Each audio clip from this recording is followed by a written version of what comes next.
Pemirsa, di balik gegap gempita pesta demokrasi, gelombang protes dari masyarakat terkait adanya indikasi kecurangan pemilu terus bergulir. Bawaslu mengungkap banyak menemukan indikasi kecurangan dan juga kesalahan sistem dalam proses rekapitulasi. Mungkinkah Pilpres 2024 diaudit atau bahkan dibatalkan? Kita akan membahasnya lebih dalam bersama Kakak Suminta, Sekjen Komite Independen Pemantau Pemilu. Selamat sore, Bang Kakak. Selamat sore Bang Samuel, selamat sore Sindo. Bang, ini terkait dengan protes yang dilakukan oleh masyarakat. Bagaimana Anda melihatnya? Pertama ya memang dalam pemilu itu kita selalu berpikiran sebagai pemantau ya, memang selalu ada celah untuk kecurangan. Satu.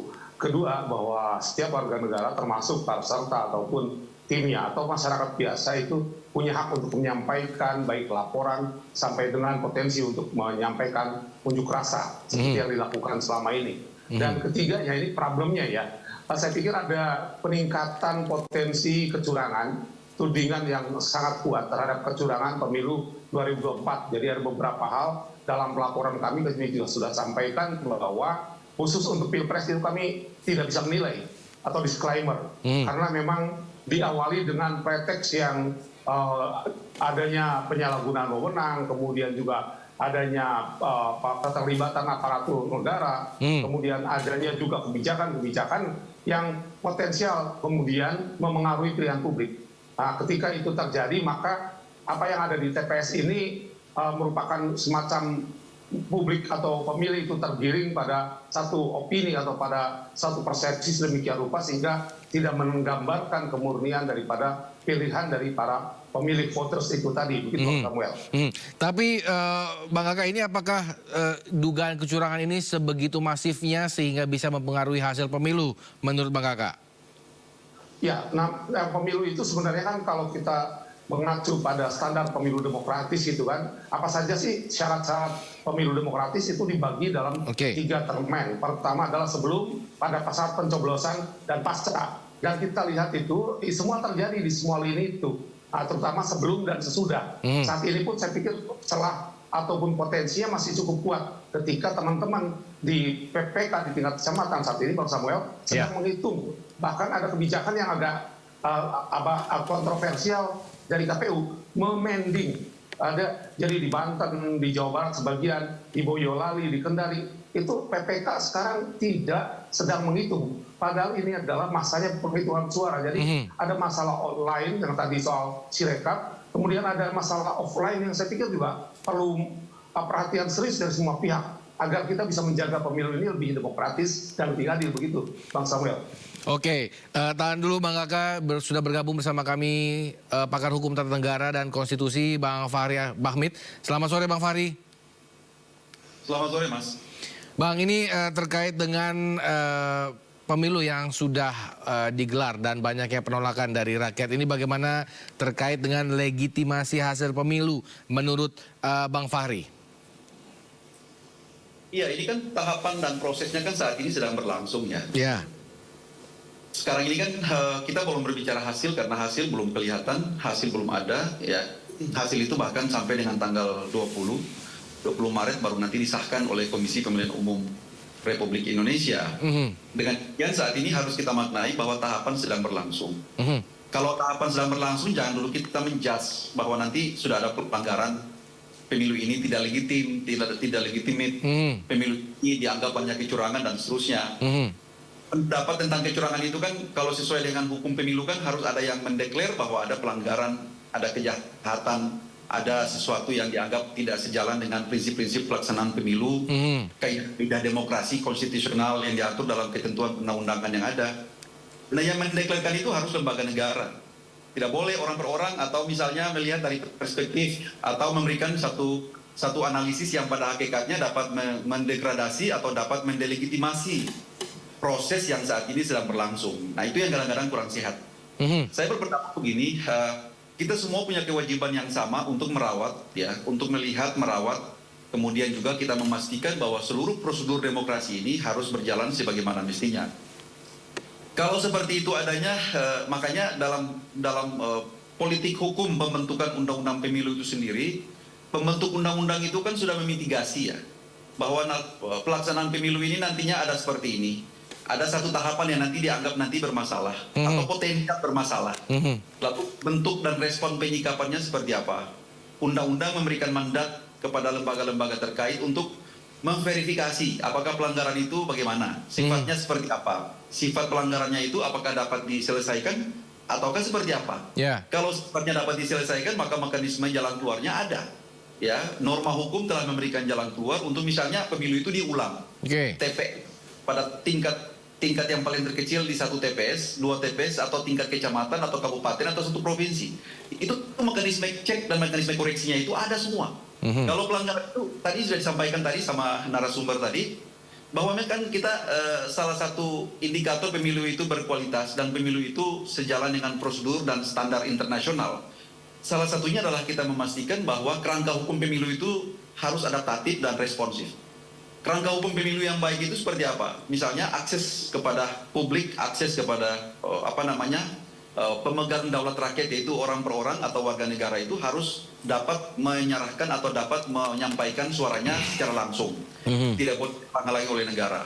Ya, tidak boleh juga ada hambatan-hambatan apapun. Pelaksanaan penghitungan suara harus dilakukan secara luas, secara terbuka, dapat diakses oleh publik. Kemudian kedua, seluruh hukum pemilu harus dapat memfasilitasi agar warga negara dapat menggunakan hak konstitusionalnya secara baik, tidak hambat-hambat dan seterusnya. Yang ketiga, pelaksanaan pemilu itu dilakukan oleh lembaga independen. Yang keempat, adanya satu mekanisme check and balancing, adanya lembaga pengawas dan seterusnya.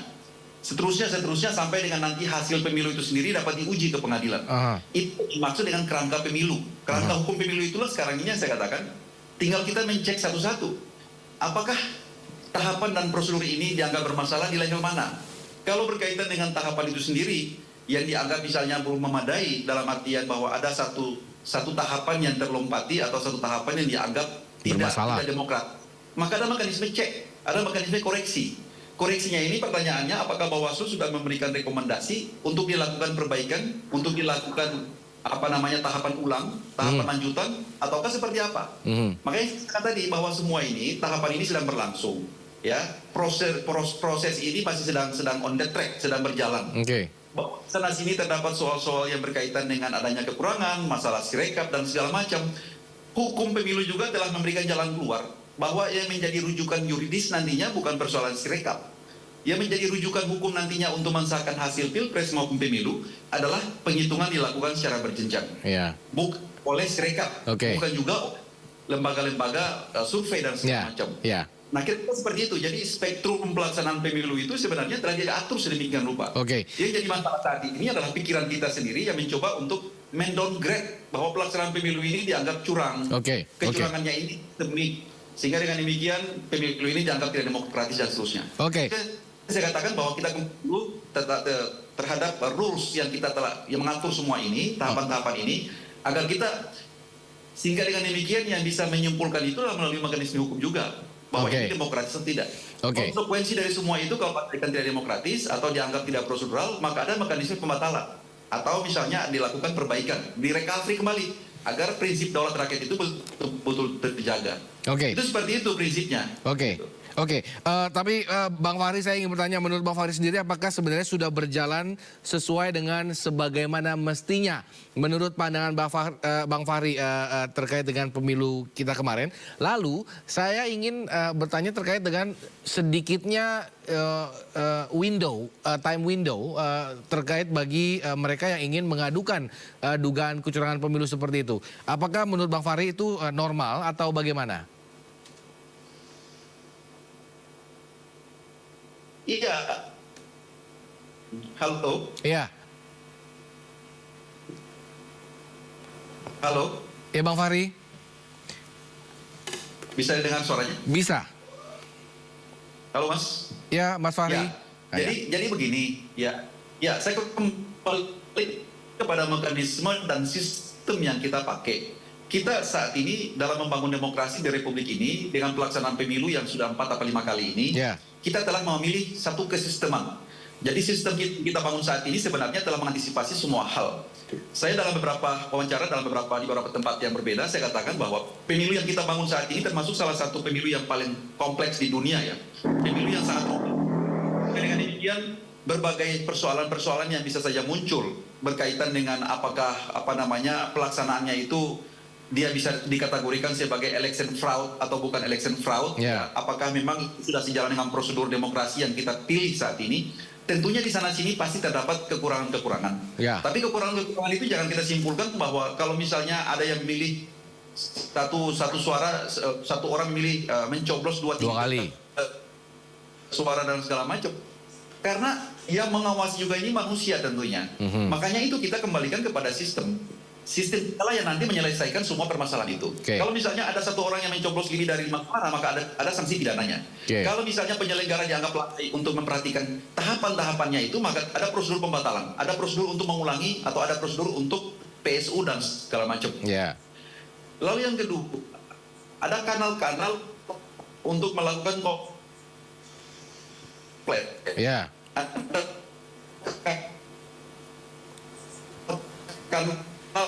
penyelesaian secara bahwa kalau sesuatu yang tidak natural, tentunya pelaporan keberatan kan mengajukan ke Bawaslu dalam waktu 10 hari untuk mengoreksi bahwa ada satu dari sekian tahapan itu dianggap bermasalah, lalu mengorbankan prinsip daulat rakyat tadi, maka akan diulang, dalam artian diulang pada di mana tempat-tempat itu dianggap bermasalah.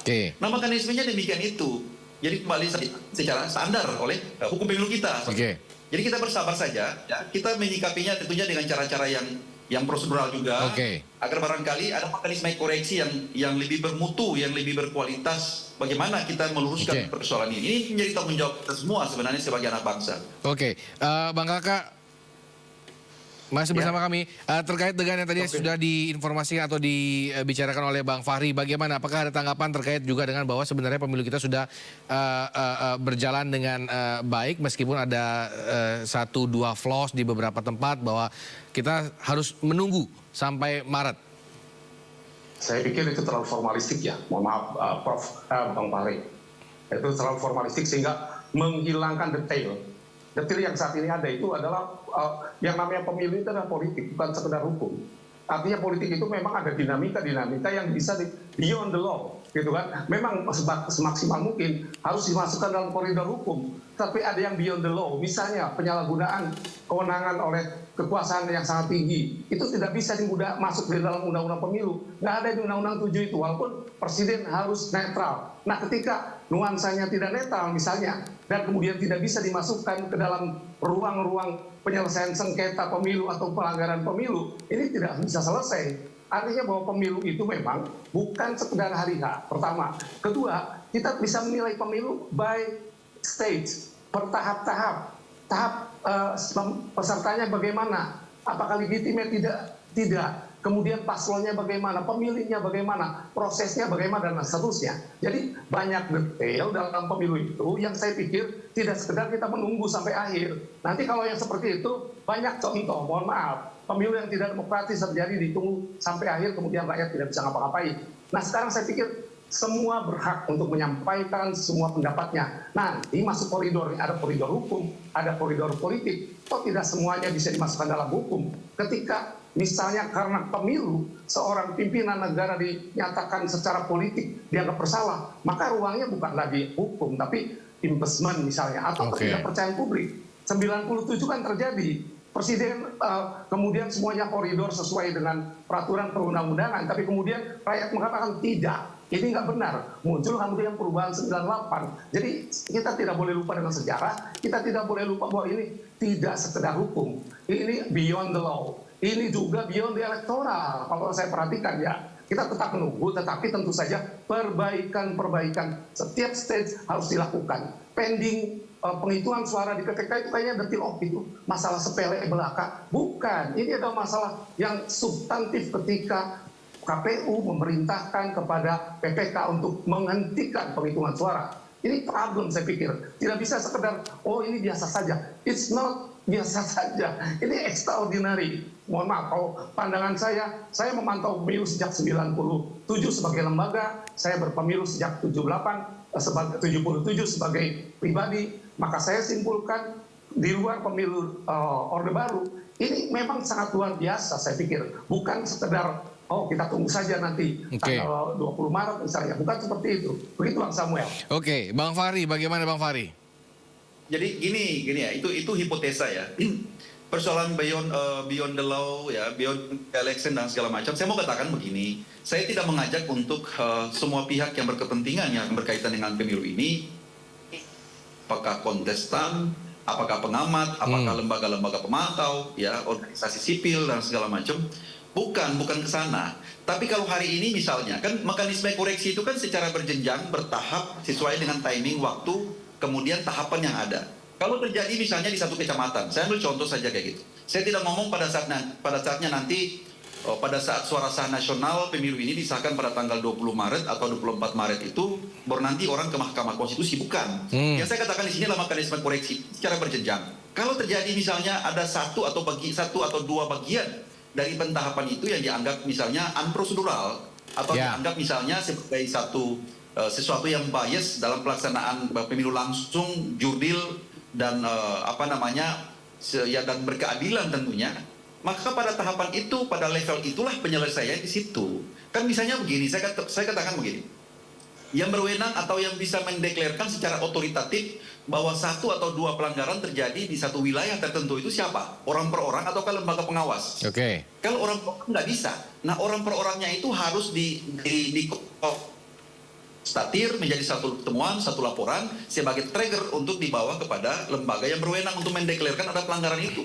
Ketika lembaga yang berwenang itu melakukan indikasi pendalaman, menemukan bukti-bukti bahwa memang ternyata penyelenggara tidak profesional atau penyelenggaranya ini abai terhadap prinsip-prinsip demokrasi, maka sebagai konsekuensi dari sistem yang kita pilih, maka tentunya akan diulang. Baik. Ya, diulang saja satu kabupaten, isi juga satu kecamatan. Saya ini lawyer yang setiap hari, setiap saat itu di Mahkamah Konstitusi mengadili perkara-perkara sengketa pemilu. Pasti diulang. Kalau Anda satu tahapan saja dianggap tidak prosedural, maka akan diulang. Baik. Jadi saya tidak mengajak untuk nantinya kita menunggu sampai dengan penetapan hasil akhir. Tidak. Tapi penyelesaiannya ini secara berjenjang, karena memang mekanisme penyelesaiannya gitu. Ada tahapan yang sifatnya prosedur atau proses penyelesaiannya Bawaslu. Kalau memang itu terindikasi nanti pidana, penyelesaiannya melalui instrumen pengadilan pidana.